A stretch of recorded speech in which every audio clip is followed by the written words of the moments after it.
was a young male, somebody who could get into the house and get out in that neighborhood without being seen. Someone who knew the victim or victims, knew the layout of the house, knew how to get entry into the house. There was no indication of forced entry. No. I don't think it was two people, because the more people you have going into that house, the more likely that it is that they were going to be seen. So I think it's one male, young enough to have been in that neighborhood.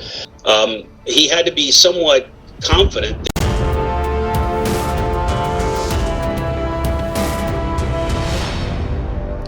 This is Reporter Room with Jessica Davies. Hello, Reporter Room investigators. I'm so glad to see you. Thank you so much for joining me today. We are going to be talking about the Bryan Kohberger case.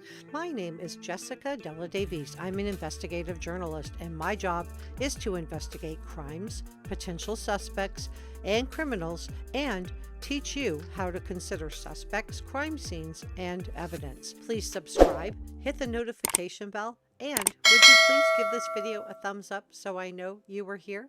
Today, we're going to be talking about BK's defense team's flip-flopping, BK's sisters, Kohberger bankruptcies, and we're also going to be talking about the grand jury indictment and Ann Taylor's latest motion. So I'm going to show you also enhanced photos of BK's face, hands, and wrists, so you can decide if he has cuts or bruising on his face, hands, or wrists. So please watch this video to the end and let me know what you think in the comment section below.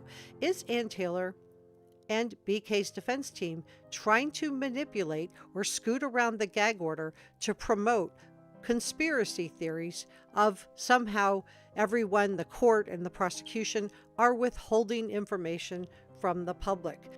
Because Ann Taylor wrote to John Judge stating, quote, Mr. Kohberger sought sealing his filings solely based on email communications with the Latah County Prosecutor's Office, stating they wanted the filing sealed. The deadline for Mr. Kohberger's motion was imminent. Thus, in an abundance of caution, the defense team filed a motion to seal. Okay, so this motion was sealed because the defense team requested that the motion be sealed.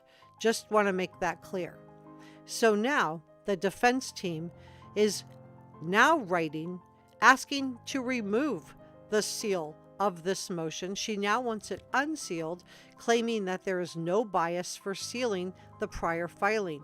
So is Ann Taylor using motions like this to manipulate the public? What do you think? First, she claimed there were no connections between BK and the victims, and it turns out not to be true. If you haven't seen my video, proof BK had connections to two of the victims, you will want to watch this next. Please make sure you watch the entire video. I had a couple of people comment they didn't see the information, but it turns out they hadn't watched the whole video. It's less than 15 minutes, and you guys deserve to have all of the pertinent information. So John Judge has to be tearing his hair out at this point with Ann Taylor and the defense team. First, Ann Taylor requests that this motion be sealed.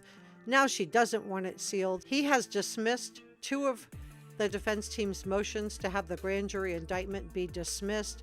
Now she's filing a motion for a third time. You know, she wants the motion sealed, she wants it not sealed, and I think the whole narrative she's trying to do is push John Judge to rule to either seal it or not seal it.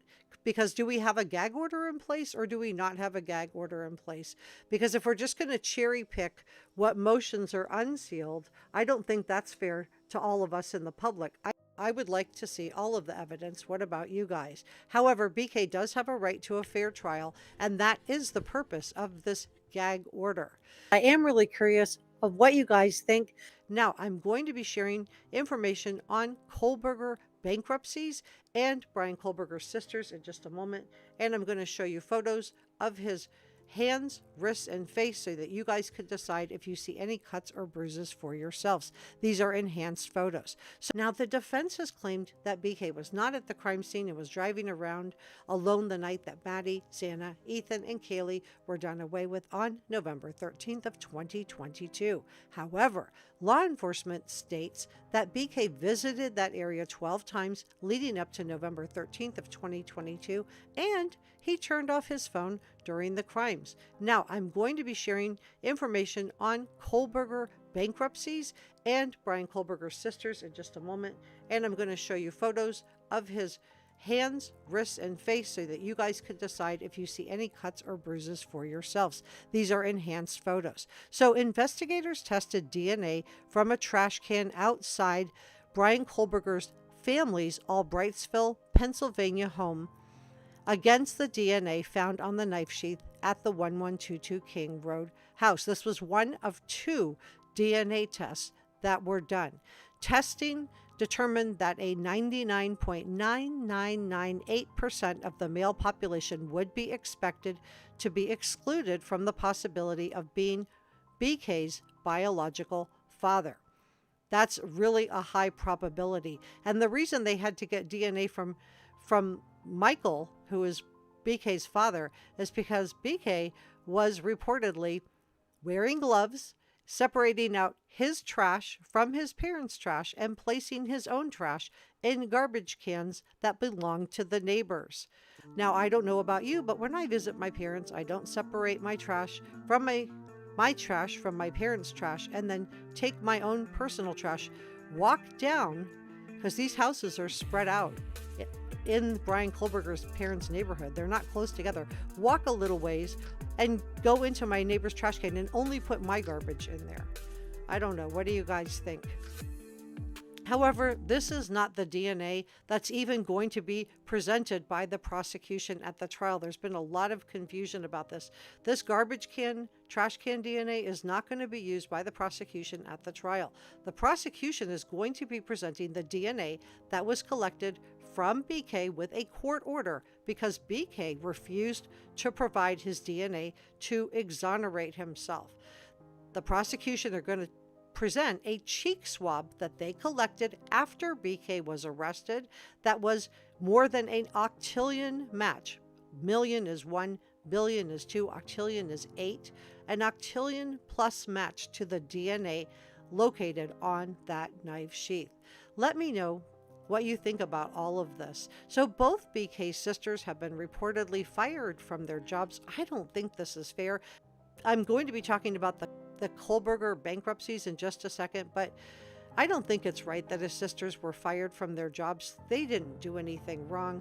So apparently it's being reported that BK was not very close to his mother growing up, although his former classmate remembered her as, quote, the most warm-hearted, kind individual, and that she had been a special needs teacher.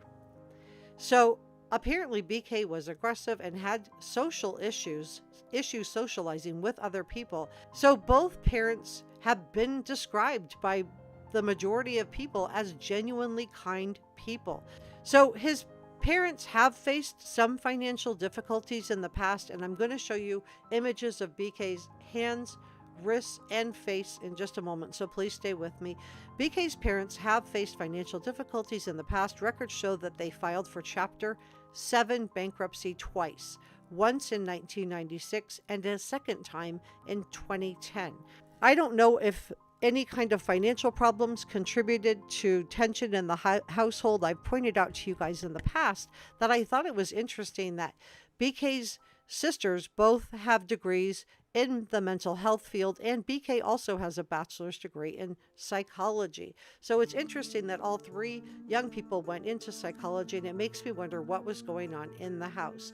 Now, let's take a look at those photos from the body cam traffic stop of BK's face, hands, and wrists. Let me know if you see any bruising or cuts in the images in my enhanced photos, and I guarantee you the prosecution will have even better quality enhanced photos that they will be presenting to the jury.